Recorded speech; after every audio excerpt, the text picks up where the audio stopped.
الحمد لله وكفاه والصلاة والسلام على عباده الذين اصطفاه أما بعد فأعوذ بالله من الشيطان الرجيم بسم الله الرحمن الرحيم إن الدين عند الله الإسلام صدق الله العظيم. د دریا تلویزیون درنو لیدونکو همکارانو السلام علیکم ورحمة الله وبرکاته. متعال رب دې وکړي چې روغ جوړ او د صحت په جامو کې نغښتي وئ. خدای تعالی مو ټول عبادتونه روژې او صدقات قبول کړه. نننۍ موضوع اسلام دی. راځئ وپېژنو چې اسلام څه شی دی او اسلام موږ نه کومې غوښتنې لري. اسلام څه شی دی او له موږ څخه څه غوښتنې لري. راځو پېژنو چې اسلام څه شی دی. اسلام تسلیمیدل، غاړه ایښودل، ځان سپارل، دې ته اسلام وایي. په اصطلاح کې د الله جل جلاله حکمونو اوامرو ته غاړه کېښودل او الله جل جلاله ته په کامله توګه ځان تسلیمول، دې ته اسلام وایي. اسلام یوازې څو تعبدي شیان او څو هغه نه دي. اسلام په مکمل ډول الله ته ځان تسلیمول دي، د الله اوامرو ته ځان تسلیمول دي، الله ته غاړه ایښودل دي، نو دې ته وایي اسلام. څه چې الله وایي او څه چې د الله پیغمبر وایي هغه منل، او څه چې نه چې منع کړي یې هغې نه منع کول، دې ته اسلام وایي. الله جل جلاله فرمایي وما اتاکم الرسول فخذوه وما نهاکم عنه فانتهوا. په کوم څه چې رسول راته کړی دی، کوم څه چې رسول الله تاسو ته وړاندې کړي دي، په کوم پیغام چې در لېږلی دی چې هغه وکئ، په کوم څه چې راتګ کړی دی هغه تاسو هم وکئ. وما اتاکم الرسول فخذوه، هغه ونیسئ، هغه واخلئ. وما نهاکم عنه فانتهوا، او له څه نه چې منع کړي یې هغه مه کوئ. ځکه دغه پیغمبر د الله استازی او رسول او پیغمبر دی.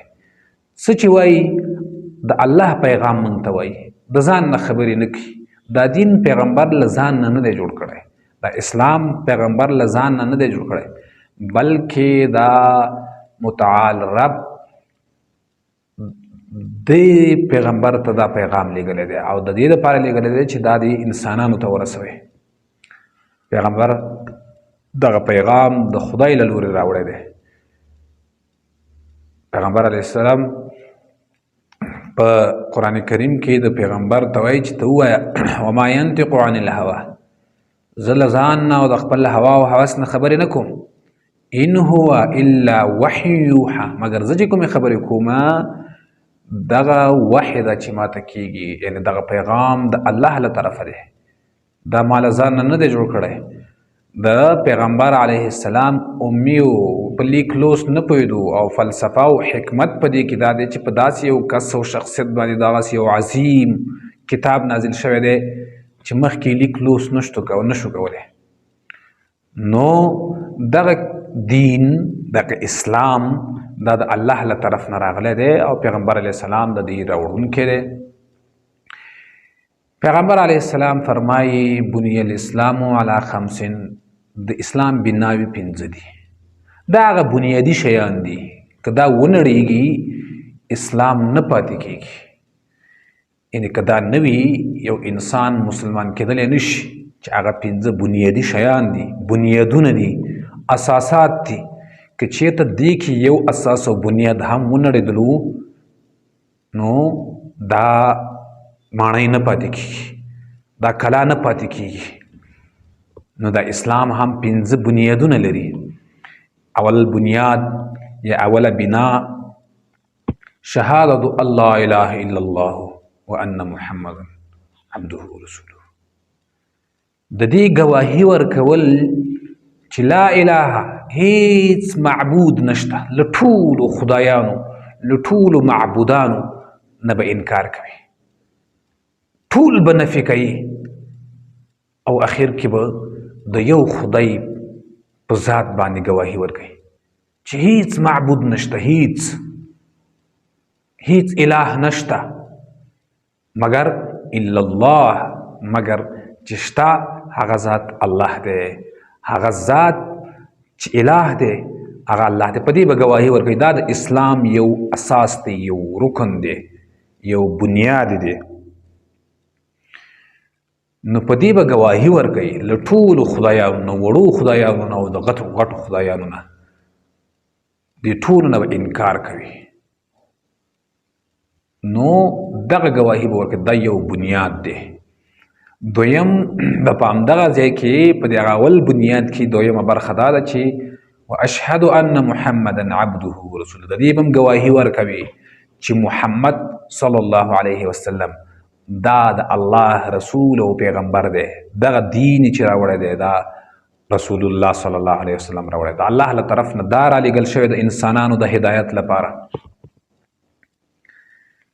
دغه ګواهي ورکول دا د اسلام یو رکن دی چې یو د الله پر وحدانیت ګواهي ورکول او بل د پیغمبر پر رسالت ګواهي ورکول. دا د اسلام هغه اساسي او لومړنی رکن دی چې ته اسلام ته ور داخليږي. بل او اقام الصلاة، اقامه د منځ به کوي متصل چې ته کله په دې باور شولې، یقین دې دا شولو چې الله معبود برحق دی، نور خدایان نشته او د پیغمبر پر رسالت دې اقرار وکړي، نو بیا به متصل لومړنی عمل چې دی چې انسان باندې پنځه وخته په ورځ کې په شپه ورځ کې فرض شوی دی، دغه لمونځ به کوي، اقامه د مونځ به کوي. دا رکن دی، اساس دی د اسلام. که چېرته دین یو رکن او اساس ونړېدو دغه اسلام مکمل نه پاتې کېږي. اقامه د مونځ به کوي. مونږ باید لمانځه کې سستي ونه کړو. دا د اسلام ته داخلېدو کې لومړنی عمل دی چې لمونځ کېږي او لمونځ تر ټولو عبادتونو زیات مهم دی. بل وإعطاء زکات دی، زکات به ورکوئ ولو که ستا په مال باندې زړه خوږېږي، ولو که دا فکر در سره وي چې زه به څنګه د خپل جیب نه پیسې ورکم، ما ګټلې پیسې دي اوس به یې بل چاته ورکم. د خدای حکم دی، دې کې د غریب فقیر و مسکین حق دی. وصوم رمضان او د روژې میاشت چې که د رمضان راغله په هغې کې به روژه نیسي، ټول کار روژه نه نیسي، نو دغه میاشت به مکمله ته روژه نیسي. دا د اسلام رکن دی، اساس دی. دا شیان هغه اساسات دي. اسلام نور هم ډېرو شیانو ته شامل دی، خو دغه پنځه شیان هغه اساسات دي، لومبني اساسات دي. او حج البیت من استطاعت، او کله چې د وس ورسیږي چې بیت الله ته تللی شي، دومره پیسې در سره وي یا انساني ځواک دې قوي وي، نو بیا به ته بیت الله ته د حج لپاره ځي، بیا به هلته پیسې هم مصرفوي، ځان به هم ستړی کوي، هغه مناسک به ادا کوي. دغه د اسلام اساسات دي. له دې اساساتو نه وروسته نور هم ډېر مهم او ضروري شیان شته، یعنی اسلام مشتمل په ډېرو شیانو دی، خو دغه اساسات او بنیادونه دي. یعنی که دغه ونړېدل نو دغه بیا د اسلام مکمل نه پاتې کېږي. لکه څوک چې لمونځ نه انکار وکړي، څوک له حج نه انکار وکړي، څوک له زکات نه انکار وکړي، څوک له پیغمبر نه انکار وکړي، نو دوی په دې صورت کې مسلمان نشي پاتې کېدلی. ځکه الله جل جلاله فرمایي چې یا ایها الذین آمنوا ادخلوا فی السلم کافة ولا تتبعوا خطوات الشیطان انه لکم عدو مبین. ای مؤمنانو تاسو مکمل په دې اسلام کې داخل شئ. ادخلوا فی السلم کافة، پورا داسې نه چې نیم څه د اسلام منو او نیم څه پسې بیا بل چا پسې کیږو. دا اسلام د ژوند ټولو مراحلو ته مشتمل دی، د اجتماعي ژوند نه نیولې تر اخلاقو پورې، تر سیاست او حکومتولۍ پورې، تر تجارت او بزنس پورې، تر مړی جنازه او واده او ژوندي پورې. دا ټول کې اسلام تا ته ښکاره واضح لارښوونې لري. داسې نه وي چې موږ لمونځ، روژه، زکات کوو خو په نورو مسایلو کې به د اسلام لارښوونې شاته غورځو، په حکومتولۍ کې د اسلام لارښوونې شاته غورځو، په تجارت کې د اسلام لارښوونې شاته غورځو، په ګاونډیتوب کې د اسلام لارښوونې شاته غورځو، په اجتماع کې د ژوند تیرولو په وخت کې د اسلام لارښوونې شاته غورځو. په دغه وخت کې موږ به اسلام کې په پوره ډول نه یو داخل شوي، نو اسلام ته په پوره ډول ځان به تسلیموي، خپل ځان به الله ته سپاري او د هغه احکامو ته به غاړه ږدي. نو اسلام دا یوازې د عباداتو نوم نه دی، اسلام د عباداتو نوم دی. مونږ چې کوم عبادت کوو دا به د الله د اوامرو د منلو او د پیغمبر په طریقه کوو. د دې نه اخوا مونځ کوي، روژه نیسي، حج ته ځي، خو نور حرام خوري. مونږ باید داسې ونه کړو. په معاملاتو کې، په بزنس کې دوکه، فریب او چل کوي، داسې باید ونه کړو. مونږ هلته باید مسلمانان اوسو. مونږ که په جماعت کې د لمانځه پر وخت مسلمانان اوسو، نو مونږ باید په سوپر مارکیټ کې، دکان کې، بزنس کې هلته هم باید مسلمانان اوسو. هلته هم همدغه لارښوونې، کوم شی حرام دی، کوم شی سود دی، کوم شي نه مونږ اسلام منې کړي یو، الله منې کړي یو، دا ټول باید مونږ په نظر کې وي.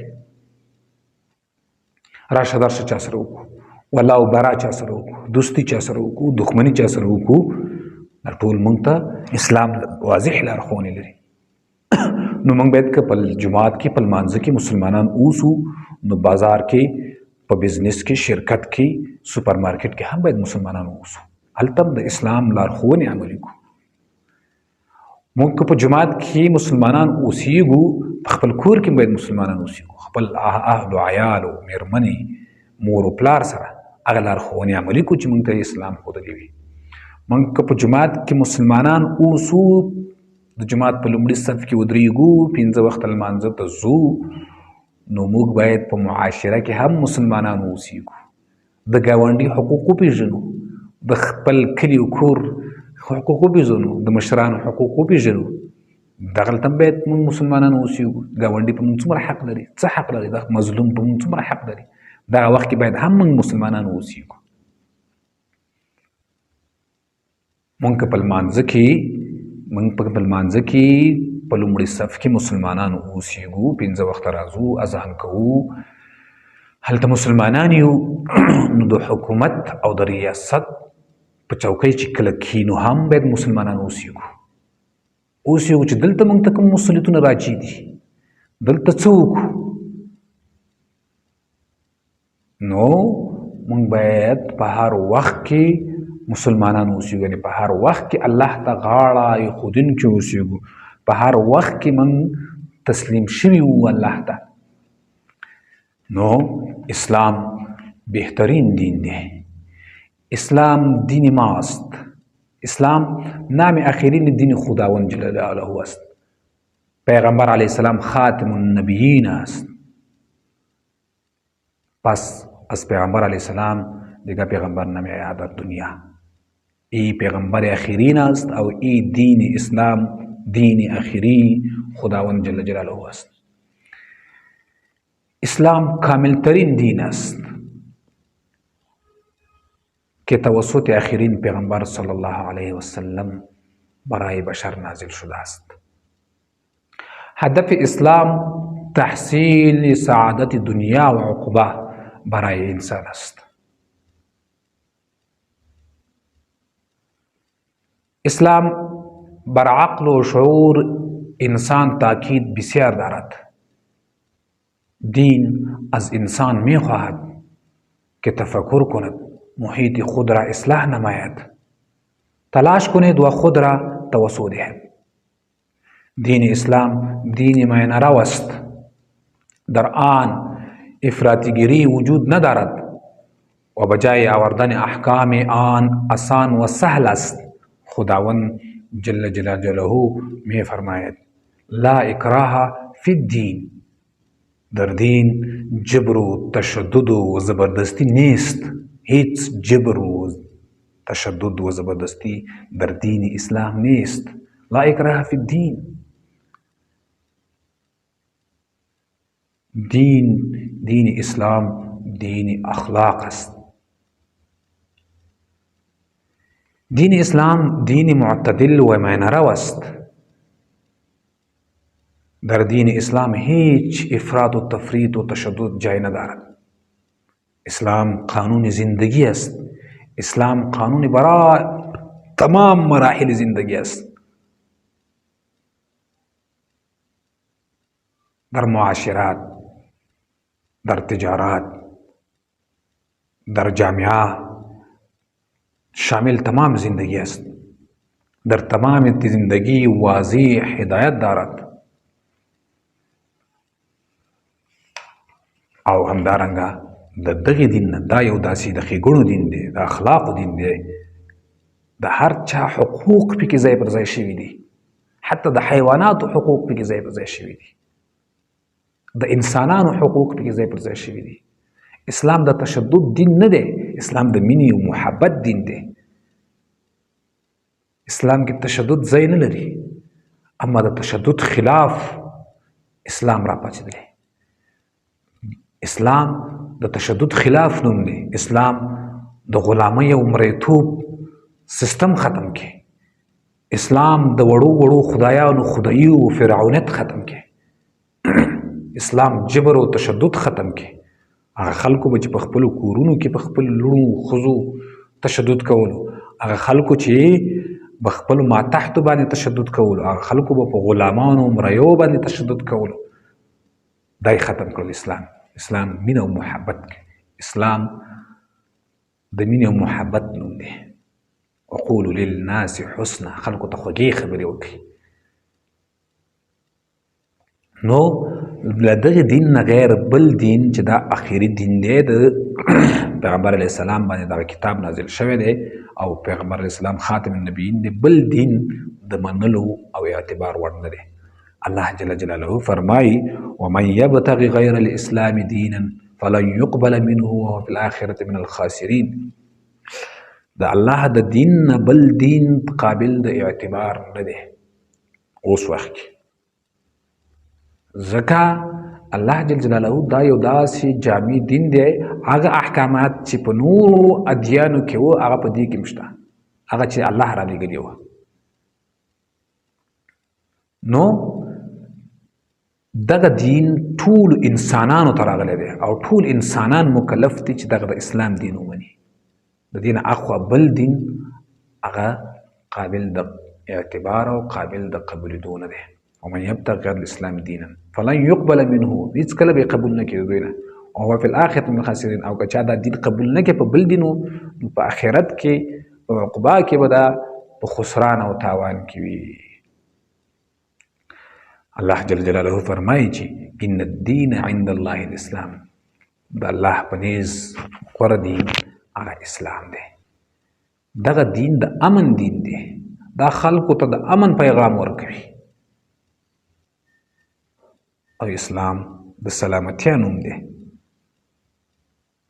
الله جل جلاله فرمایي یا ایها الذین آمنوا اتقوا الله حق تقاته ولا تموتن الا وانتم مسلمون. ای مؤمنانو د الله نه وویریږئ په حق ویرې سره، او تاسو مه مړه کیږئ تر هغې پورې الا وانتم مسلمون چې تاسو مؤمنان مړه شئ، مسلمانان مړه شئ. مؤمنانو چې ایمان مو راوړی دی، اسلام مو قبول کړی، بیرته مه ګرځېږئ، الله نه وویریږئ. کله چې تاسو مړه کیږئ باید په داسې حال کې مړه شئ چې مسلمانان مړه شئ. ځکه دغه مونږ که په زندګۍ کې دغه اسلام ته منقاد اوسېږو، اسلام احکام ومنو، نو مونږ به دغه تسلسل تر ورځې مرګه پورې ساتو او موږ باید الله وایي تاسو په داسې حال کې مړ شئ چې مسلمانان وایي. نو الله جل جلاله دې موږ ته مرګ په اسلام کې راکړي چې کله موږ مړ کېږو او مسلمانان اوسېږو او د مرګ په وخت کې به موږ ته دغه تصدیق را نصیب کړي، دغه اقرار را نصیب کړي چې لا اله الا الله محمد رسول الله. زموږ باور دا وي، یقین مو دا وي او له زړه نه مو دا منلي وي چې موږ د ورځ د قیامت په ورځ د مرګ په وخت کې دغه کلمه خدای پاک موږ ته را نصیب کړي. الله جل جلاله دې موږ تاسو ټولو ته په دغې خبرو کول باندې د عمل کولو توفیق راکړي. تر بلې خپرونې پورې زه احسان الله سباوون در څخه اجازه اخلم. د خدای په امان. أقول قولي هذا أستغفر الله لي ولكم ولسائر المسلمين.